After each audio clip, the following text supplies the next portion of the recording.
రైతు భరోసా మార్గదర్శకాలు విడుదల చేసింది తెలంగాణ ప్రభుత్వం. అయితే పీఎం కిసాన్ యోజన తరహాలో కఠిన నిబంధనలు ఉంటాయని ఇందులో పేర్కొన్నారు.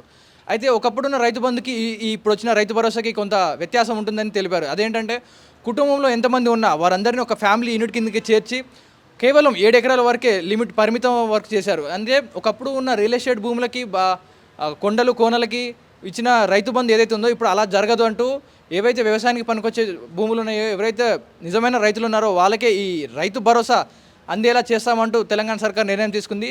సో ఒకప్పుడు రైతు బంధు బాగుంటుందా లేకపోతే ఇప్పుడు వచ్చే రైతు భరోసా బాగుంటుందా అనేది ప్రజల మాటలను తెలుసుకుందాం. ఇంతకుముందు రైతు బంధు ఉండే ఇప్పుడు రైతు భరోసాగా మారింది. అంటే అంతకుముందు రైతుకి ఎంత పొలం ఉంటే అంత రైతు బంధు ఇచ్చేది, ఇప్పుడు 7 ఎకరాల వరకే లిమిట్ అయింది. సో దీనివల్ల రైతులకు అప్పుడు లబ్ధి కలుగుతుందా లేకపోతే ఎలా జరుగుతుంది అంటారు? దీనివల్ల రైతులకు లబ్ధి జరగదు, రైతులకు ఇబ్బంది అయ్యే పరిస్థితి ఉంది. అంటే ఈ రైతుల డబ్బులు ఆయన అంటే మిగిలించుకొని ఆయన ఏదో లావాదేవీల కోసం పనిచేస్తున్నాడు. కానీ కేసీఆర్ గారికి ఆనవాళ్ళు లేకుండా ఓన్లీ పేరు మారిస్తే అభివృద్ధి జరుగుతుంది. పేర్లు మార్చుకుంటా పోతే ఇంకా నీకు రాష్ట్రం అభివృద్ధి ఎంత ఎట్లా అనుకుంటున్నాను? సీఎం రేవంత్ రెడ్డి ఏమంటున్నాడు అంటే ఒకప్పుడు రియల్ ఎస్టేట్ భూములకి బంజరు భూములకి అన్నిటికీ రైతు బంధు ఇచ్చారు, ఇప్పుడు అట్లా జరగదు, అవన్నీ కట్ చేస్తున్న 22 లక్షల పైగా నిధులు నష్టపోయాం. సో ఇప్పుడు నుంచి అలా జరగదు, మేము కట్టడి చేస్తామంటూ 7 ఎకరాల వరకు లిమిట్ పెట్టడం జరిగింది. సో ఇది ఎలా చూడవచ్చు? నువ్వు వచ్చినప్పుడు రియల్ ఎస్టేట్ పెరగలే. కేసీఆర్ గారు రాష్ట్రాన్ని తీసుకొచ్చిన తర్వాత పనికిరాని భూములు ఉన్న, ఉప్పు భూములు ఉన్న, సౌడు భూములు ఉన్న వాటన్నిటిని కూడా సాగులోకి తీసుకురావాలని ఒక ఉద్దేశంతో రైతు బంధు ఇస్తే రైతులందరూ కూడా ఖచ్చితంగా వాటిని సాగు చేసుకుంటారని ఒక ఉద్దేశంతో ఆ రోజు మొత్తం ఉన్నటువంటి భూమి అంటే ఏ రైతుకి ఎన్ని ఎకరాలు ఉన్నా కూడా ప్రతి రైతుకు కూడా అన్ని ఎకరాలకు రైతు బంధు ఇవ్వడం జరిగింది. దానివల్ల మేలు జరిగింది రైతులకు. కానీ అయితే ఇప్పుడున్న ఇప్పుడు వచ్చిన రైతు భరోసా వల్ల ప్రతి ఒక్క రైతుకు న్యాయం జరుగుతుందంటారా? ఇప్పుడు రైతు భరోసా వల్ల ప్రతి ఒక్క రైతుకు న్యాయం జరగదు. ఎలక్షన్ మూమెంట్లో ఏం చెప్పినావు? డిసెంబర్ 9 వస్తే రైతు బంధు రైతు రుణమాఫీ మొత్తం చేస్తా అని చెప్పినావు. అది చేసినావా? 2 లక్షలు ఎక్కడ చేసినావు? ప్రతి విలేజ్కి పోదాం పండి గ్రామానికి, విలేజ్లో 20% కూడా కాలేదు. అంటే ఇంకా మిగతా 80% కొట్లాడుకునే పరిస్థితి ఉంది. నువ్వు ఏమన్నావు? రైతు భరోసా ఇస్తున్నావు, మరి రైతు భరోసా ఎక్కడ ఇస్తుంది? ఇవాళ ప్రతి వర్గానికి తూట్లు పొడిచే పరిస్థితి ఈ రాష్ట్రంలో తీసుకున్న దరిద్రమైన వ్యవస్థ ఎవరంటే రేవంత్ రెడ్డి. ఒకప్పుడు రైతు బంధు ఇప్పుడు రైతు భరోసాగా మారింది. అండ్ ఒకప్పుడు ఉన్న రూల్స్ వేరు, ఇప్పుడు రూల్స్ వేరు అంటూ కఠిన పీఎం కిసాన్ యోజన కింద కఠిన చర్యలు తీసుకుంటామని చెప్పారు రేవంత్ రెడ్డి గారు. సో అప్పుడు ఉన్న రూల్స్ వేరు, ఇప్పుడు రూల్స్ వేరు మారాయంటారు. సో రైతులకి దీనివల్ల ఎలాంటి లాభం జరుగుతుందా నష్టం జరుగుతుందంటారా?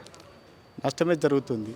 రేవంత్ రెడ్డి ఏంటంటే రైతులు డిసెంబర్ 4 అయిపోయాక 4 మా ప్రభుత్వం వచ్చినాక కాంగ్రెస్ అధికారంలోకి వచ్చినాకనే 2 లక్షలు మాఫీ చేస్తాము, మీరు పోయి తీసుకురచ్చుకోబోర్రి, నెక్స్ట్ మనదే వచ్చేది ప్రభుత్వం అని చెప్పిండు.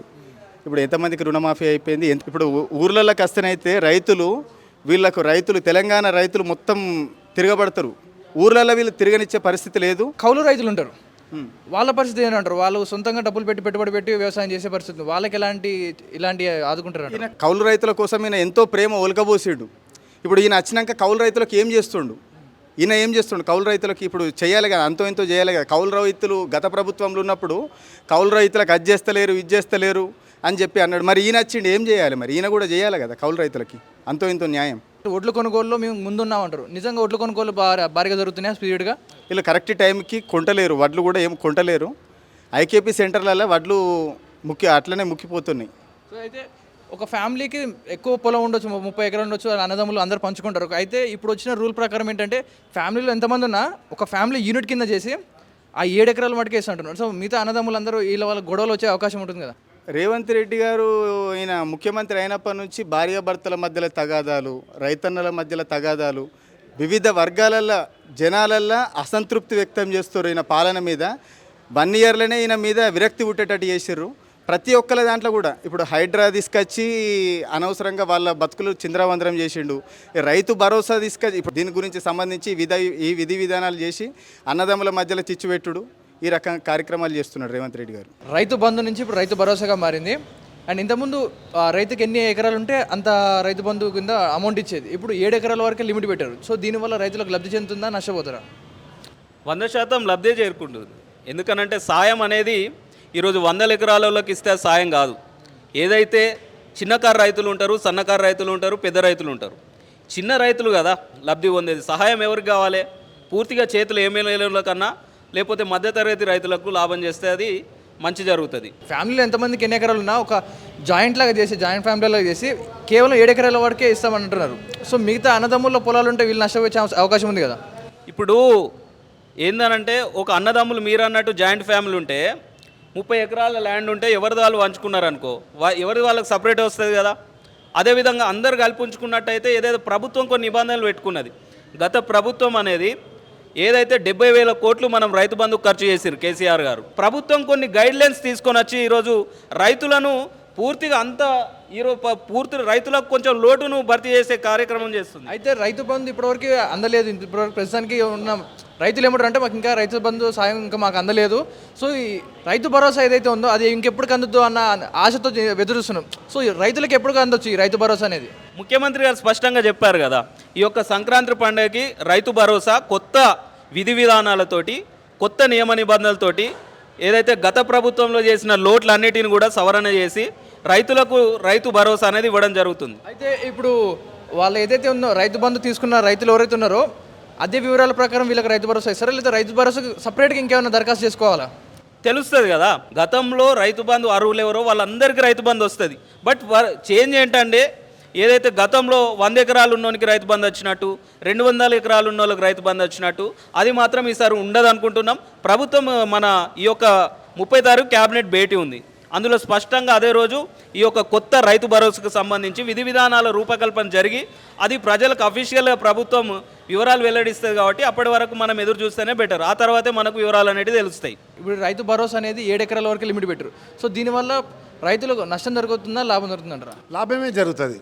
ఎందుకంటే గత ప్రభుత్వము టీఆర్ఎస్ ప్రభుత్వం రైతు బంధు అనేది రియల్ ఎస్టేట్ వ్యాపారులకు, బడా పారిశ్రామికవేత్తలకు, మంత్రుల్లాంటి మల్లారెడ్డి గారి లాంటి మంత్రులకు కూడా 2 కోట్ల పైచీలకి ఇచ్చిన విషయం మనం చూసినాం.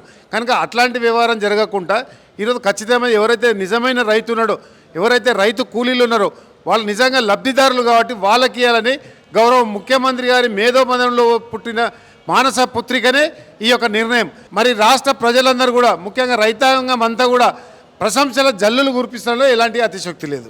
ఎప్పటి వరకు రైతుల అకౌంట్లో పడవచ్చు అమౌంట్? ఇప్పుడు ముఖ్యమంత్రి గారు ఈ సంక్రాంతి లోపల సంక్రాంతి తర్వాత వేయాలని ఒక ఆలోచనలో ఉన్నారు.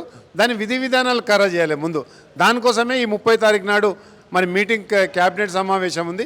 ఆ తర్వాత డేట్ ప్రకటిస్తారు. ఆ డేట్ ప్రకారంగా రైతులందరికీ కూడా మేలు చేసే విధంగా రాష్ట్ర ప్రభుత్వం ముందుకొస్తుంది. రైతు బంధు, ఇప్పుడు రైతు భరోసా అంటే ఈ రెండింటిలో ఏది బెటర్ అంటే అంతకుముందున్న రైతు బంధు బెటర్ అంటారా, లేకపోతే ఇప్పుడు రాబోతున్న రైతు భరోసా మంచిదంటారా? ఇప్పుడు ఉన్న రైతు భరోసా చాలా మంచిది, అదే సూపర్ ఉన్నది. ఎందుకంటే రైతు భరోసా అనేది ఒక భరోసాగా పనిచేస్తున్న మన రాష్ట్ర ప్రభుత్వము కాబట్టి, ఎందుకంటే ఎవరైతే నిజమైన అర్హులు ఉన్నారో వాళ్ళకే ఈ రైతు భరోసా అనేది లబ్ధి పొందుతుంది. ఎందుకంటే గతంలో ఏమైందంటే 50 ఎకరాలు ఉన్నా, 100 ఎకరాలు ఉన్నా, బేనామీ ఉన్నా, అంత హై లెవెల్ ఉన్నా, బాగా డబ్బు ఉన్న వాళ్ళకి ప్రతి వాళ్ళకి అది రైతు బంధు వస్తుందంటే కేసీఆర్ పీరియడ్లో. కానీ ఇది కాంగ్రెస్ ప్రభుత్వం తప్పకుండా రైతు ప్రభుత్వం, రైతుకి రక్షణగా రాష్ట్రంలో రేవంత్ రెడ్డి గారు, కేంద్రంలో రాహుల్ గాంధీ గారు ఉంటారు. కాబట్టి किसान की किस्मत खोलने वाला सिर्फ एक ही पार्टी है, वो कांग्रेस पार्टी है बोल के ये हम बोल रहे हैं. రైతు బంధు ఉండాలని కొంతమంది అంటే రైతు భరోసా రావాలని మరికొందరు అంటూ ఉన్నారు. ఎందుకంటే వృధాగా చాలా ధనం వేస్ట్ అయిపోతూ ఉంది, అర్హులైన వారికి రావట్లేదు ఇప్పుడు డబ్బులు. సో అర్హులైన వారికి రావాలంటే రైతు భరోసా రావాలంటూ మరికొంతమంది మాట్లాడుతున్నారు.